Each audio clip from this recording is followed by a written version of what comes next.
কিন্তু ওই মিডিয়াতে এসে বসে ওর থেকে 50 কোটি টাকা নিছি। ওই ফকিন্নির বাচ্চার কাছে 50 কোটি টাকা আসলো কিভাবে?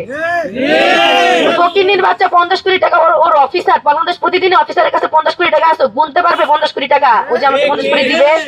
আমি কিছু কিছু জিনিস হাইলাইট করি। যখন দুর্জয় বাংলাদেশ প্রতিদিনের সাংবাদিক, যদিও বাংলাদেশ প্রতিদিন থেকে ওকে বের করে দেওয়া হয়েছে, এখন কালবেলার সাংবাদিক, কিন্তু যখন আমার সাথে মামলা এরকম হয়েছিল তখন উনি বাংলাদেশ প্রতিদিনের সাংবাদিক ছিলেন।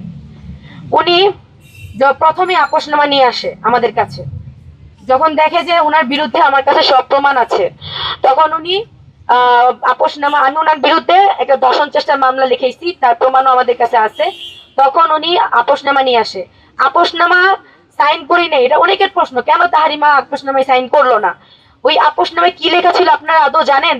ওই আপোষনামায় লেখা ছিল আমি ওকে কিডন্যাপ করছি, কিডন্যাপ করে গাজীপুরে নিয়ে আসছি, মারধর করছি, এমনকি ওর বাইক এবং মোবাইল ফোন সবকিছু ছিনাই নিয়ে ওকে, মানে টাকা পয়সা নিয়ে, কত টাকা লিখছে, 50,000 টাকা, 50,000 টাকা নিয়ে ওকে ছেড়ে দিচ্ছি। কিন্তু ওই মিডিয়াতে এসে বসে ওর থেকে 50 কোটি টাকা নিছি। ওই ফকিন্নির বাচ্চার কাছে 50 কোটি টাকা আসলো কিভাবে? ফকিন্নির বাচ্চা 50 কোটি টাকা, ওর অফিসার, বাংলাদেশ প্রতিদিন অফিসারের কাছে 50 কোটি টাকা আসতো, গুনতে পারবে 50 কোটি টাকা ও যে আমাকে 50 কোটি দিবে?